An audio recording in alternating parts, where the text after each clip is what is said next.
মাননীয় সদস্যবৃন্দ, দিনের কার্যসূচি অনুযায়ী প্রশ্ন জিজ্ঞাসা ও উত্তর টেবিলে উপস্থাপিত হলো।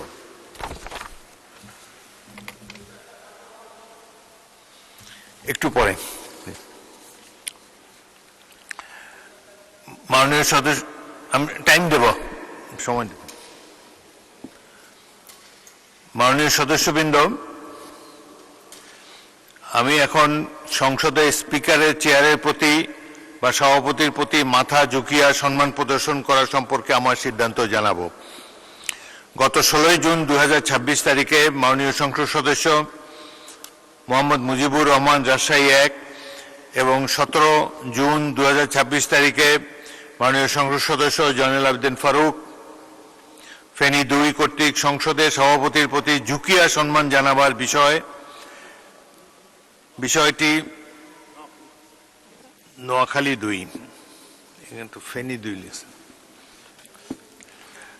সংসদের সভাপতির প্রতি ঝুঁকিয়া সম্মান জানাবার বিষয়টি সুরাহার জন্য পয়েন্ট অফ অর্ডারে অনুরোধ জানান। বিষয়টি পরীক্ষা নিরীক্ষা করে জানানো হবে মর্মে আমি জানিয়েছিলাম। সেই প্রেক্ষিতে আমার পর্যবেক্ষণ ও সিদ্ধান্ত জানাচ্ছি। কার্যপ্রণালী বিধিতে এই সংক্রান্ত বিধি 267(1) নিম্নরূপ।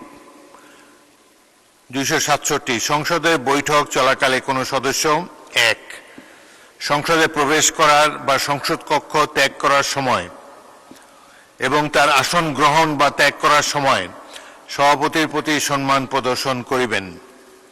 উক্ত বিধিটি 2006 সালে সংশোধন করে ঝুঁকিয়া শব্দটি বাদ দেওয়া হয়েছে।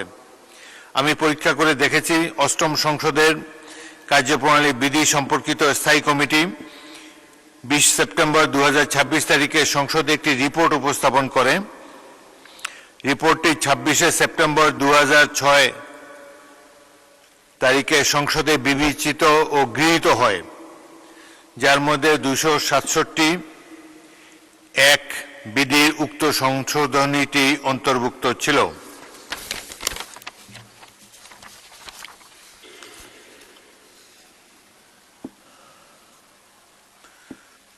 অতএব আমাদের কার্যপ্রণালী বিধির 267(1) বিধি হইতে ঝুঁকিয়া শব্দটি বাদ দেওয়া হয়েছে। সেহেতু মাননীয় সদস্যবৃন্দ, আপনারা জাতীয় সংসদে যার যার ধর্মীয় রীতি অনুযায়ী স্পিকারের চেয়ারের প্রতি বা সভাপতির প্রতি সম্মান জানাবেন। ধন্যবাদ।